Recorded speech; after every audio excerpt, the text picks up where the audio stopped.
اس کا beneficiary state bank of Pakistan نہ ہو، اس کا بینیفیشری لینڈنگ انسٹیٹیوشن نہ ہو، اس کا بینیفیشری منسٹری آف انرجی نہ ہو، اس کا بینیفیشری منسٹری آف فائنانس نہ ہو، اس کا بینیفیشری پرائم منسٹر آفس نہ ہو، اس کا بینیفیشری پریزیڈنٹ آفس نہ ہو، اس کا بینیفیشری آرمی نہ ہو، تو پھر ہم معاشی طور پر انصاف قائم کر پائیں گے۔ یہ پہلا۔ اس کے پیچھے کیا راز ہے؟ آپ چلے جائیں حضرت نوح علیہ السلام کا دور، آپ بالکل دیکھیں اس میں حضرت نوح علیہ السلام نے جب دعا کی کہ یہ لوگ ایمان نہیں لا رہے، 950 سال تک وہ کوشش کرتے رہے کہ یہ لوگ ایمان لے آئیں، کہ میری قوم ایمان لے آئے، کہ میرا بیٹا ایمان لے آئے۔ تو جب ان کی دعا قبول ہوئی تو اللہ تعالیٰ نے یہ نہیں کہا کہ یہ سب کو سزا دی جاتی ہے جو ایمان نہیں رکھتے، نہیں، اللہ تعالیٰ نے آپشن دی۔ اللہ نے کہا اے نوح علیہ السلام کشتی بنائیے، اس کشتی کے بنانے کے ساتھ ساتھ تبلیغ جاری رکھیں۔ تبلیغ جاری رکھی حضرت نوح علیہ السلام نے، کشتی بھی بنا رہے ہیں، لوگ مذاق بھی اڑا رہے ہیں، لیکن آپ کشتی بناتے جا رہے ہیں اور تبلیغ کرتے جا رہے ہیں۔ اللہ نے آپشن دی کہ وہ جو کشتی دیکھ رہا ہے اس کے پاس آپشن ہے کہ کشتی میں آ جائے، تاکہ وہ معاشی ناانصافی والے سسٹم سے نکل کے معاشی انصاف والے سسٹم میں آ جائے۔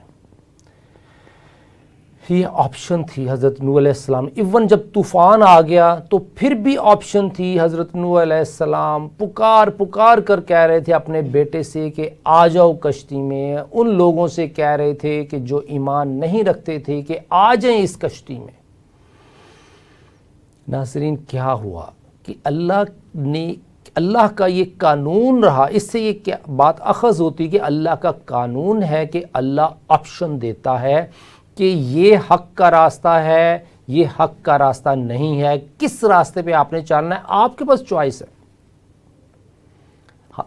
حضرت نوح علیہ السلام کے بعد فرعون کا دور آیا، کتنی مرتبہ اس کو آپشن دی گئی حضرت موسیٰ علیہ السلام کے توسل سے کہ ظلم بند کر دو، ظلم ختم کر دو، ظلم ختم کر دو، لیکن اس نے کسی بھی آپشن کو کسی بھی طرح اویل نہ کیا۔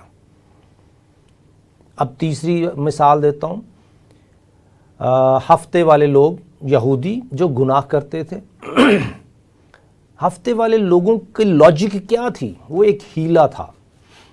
ایک ان کا مفتی اٹھا، ان کا کوئی آدمی کہ جی ہم نے اللہ کی وائلیشن نہیں کرنی، لیکن ہفتے والے دن مچھلیاں نظر آتی ہیں، ہم کیا کریں؟ تو انہوں نے ایک ہیلا نکالا۔ ہیلا کیا نکالا کہ ہفتے والے دن مچھلیاں سامنے ہیں، ان کو نہیں پکڑنا، زندہ رکھنا ہے۔ پاؤنڈز بنا لیے، ہاؤز بنا لیے، اس میں پانی آتا تھا مچھلیوں سمیت، تو مچھلیاں واپس نہیں جا سکتی تھیں کیونکہ وہ ہاؤز میں رہ جاتی تھیں۔ مچھلیوں کا شکار ہفتے کو کیا لیکن زندہ رکھیں، اس نیت کے ساتھ کہ اللہ نے یہ کہا ہے کہ ہفتے کو مچھلیاں نہیں پکڑنی تو پانی سے نہیں نکالنی، تو ہم پانی سے نہیں نکال رہے۔ جب پانی سے نہیں نکالنی مچھلیاں اور اتوار والے دن نکالنی، تو ایک سیٹ ایسا تھا جو کہتا تھا کہ یہ حلال ہے۔ اس ہیلا سے اگر ہم نے شکار کیا ہے تو حلال ہے، لیکن یہ اللہ کو دھوکہ دینے کے مترادف تھا۔ قرآن مجید میں ہے کہ یہ جو ہیلا تھا اللہ کو پسند نہیں آیا، لیکن یہ ہیلا چلتا رہا، اتنا چلا کہ 3 قسم کے لوگ ہو گئے۔ ایک وہ جو اس گناہ میں تھے، جو کہتے تھے کہ ہیلا حلال ہے۔ دوسرے وہ جو کہتے تھے کہ یہ لوگ گناہ کر رہے ہیں، یہ شکار کر رہے ہیں، ہمیں کیا۔ تیسرا وہ تھا جو کہتے تھے ان کو کہ یہ ہیلا حلال نہیں، حرام ہے، یہ اللہ کو دھوکہ دینے کے مترادف ہے، اس سے باز آ جاؤ۔ لیکن کیا ہوا کہ ایک طبقہ امیر سے امیر تر ہو گیا، جو کہ معاشی قتل کر رہا تھا، اللہ کے حکموں کی نافرمانی کر رہا تھا، اور دوسرا طبقہ غریب سے غریب تر ہو گیا۔ یہ آزمائش تھی اللہ کی۔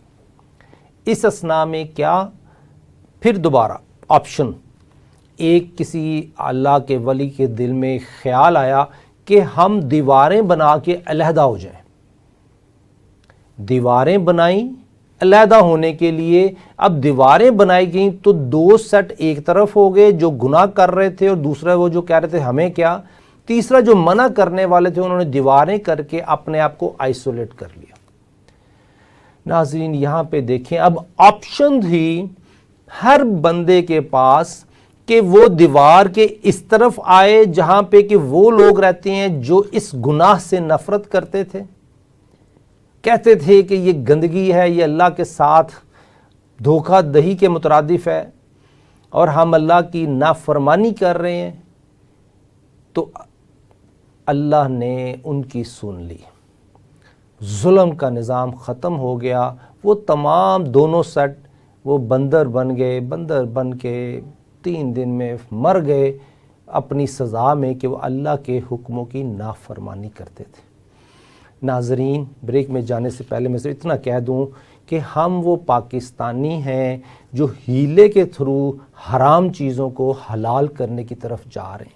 اللہ ہمیں آپشن دے رہا ہے کہ آپشن یہ ہے کہ ایک حق تلفی والا راستہ ہے، ایک حق دار کو حق دینے والا راستہ ہے. ہم نے کون سا اڈاپٹ کرنا ہے؟ ویلکم بیک ناظرین، پروگرام صنعت و معیشت، شہزادہ شوکت آپ کے ساتھ. ہم آپ سے بات کر رہے تھے کہ اللہ تعالیٰ نے آپشن دی کہ کون حق پہ چلنا چاہتا ہے، کون حق پہ نہیں چلنا چاہتا، اور وہ جو ہیلا کو حلال دے کے اپنی زندگی گزار رہا ہے اس کے ساتھ اللہ نے کیا سلوک کیا.